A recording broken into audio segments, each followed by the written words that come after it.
কিছু মেয়ে আছে যারা সোশ্যাল মিডিয়াতে এসে শরীর দেখাচ্ছ, যখন কেউ এদের এসব করা থেকে আটকাবার চেষ্টা করে তখন তারা এদেরকে বলে এদের নাকি চিন্তা ভাবনাই খারাপ।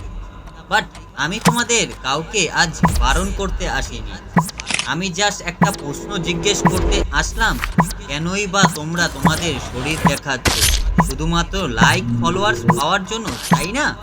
তো আমায় একটা কথা বলো, একই বই বা একই কন্টেন্ট তুমি কি বারবার দেখতে পারবে? কি পারবে না, তাই তো? কারণ তুমি তখন বোরিং হয়ে যাবে, তোমার তখন কিছু নতুন দেখতে ইচ্ছে করবে।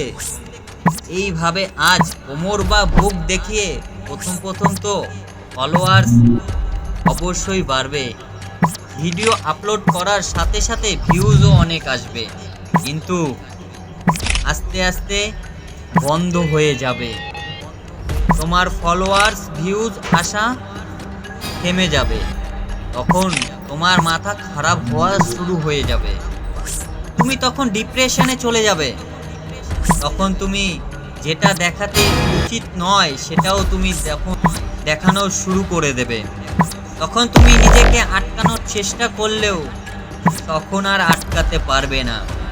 এটা এমন একটা ফাঁদ, জীবন একবার ঢুকে পড়বে তখন সে চাইলেও এই ফাঁদ থেকে বেরোতে পারবে না।